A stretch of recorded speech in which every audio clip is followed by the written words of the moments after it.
मित्रांनो, मला भरपूर मित्रांचे सारखे मेसेज येत आहेत की सर, येणाऱ्या पोलीस भरतीमध्ये काही बदलाव होणार आहे का? म्हणजे आधी लेखी आणि नंतर ग्राउंड होणार आहे का? कारण बऱ्याचशा टेलिग्राम चॅनलवर किंवा इंस्टाग्रामवर आम्ही असं ऐकलं की येणाऱ्या पोलीस भरतीमध्ये म्हणजे 2026 किंवा 27मध्ये पहिली लेखी परीक्षा होणार आहे आणि नंतर ग्राउंड होणार आहे. आणि काही लोकांचं तर असं पण म्हणणं आहे की 100 मार्काचा ग्राउंड होणार आहे. तर मित्रांनो, हे सूत्र मुळात तुम्हाला कुठून भेटतात, कसे भेटतात हे मला काही कळत नाही आहे, परंतु याला कुठलाही आधार नाही.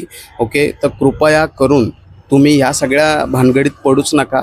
तुम्ही फक्त तुमची तयारी तयारी हेच लक्षात ठेवा. आणि तयारीच्या दरम्यान ग्राउंड असो किंवा लेखी असो, तुम्ही कुठेही अडकत असाल, फक्त एकदा डिअर पोलीस हे सर्च करून पहा किंवा मला तुम्ही डिरेक्टली मेसेज करा. मी तुम्हाला तुमच्या सगळ्या पद्धतीच्या अडचणींवर मार्गदर्शन करणार आणि तेही अगदी मोफत. ओके, सो या सगळ्या भानगडीमध्ये अडकून राहू नका. तुम्ही तयारीवर लक्ष द्या आणि तयारीत कुठेतरी अडकत असेल तर डिअर पोलीसला आठवण करा. थँक्यू.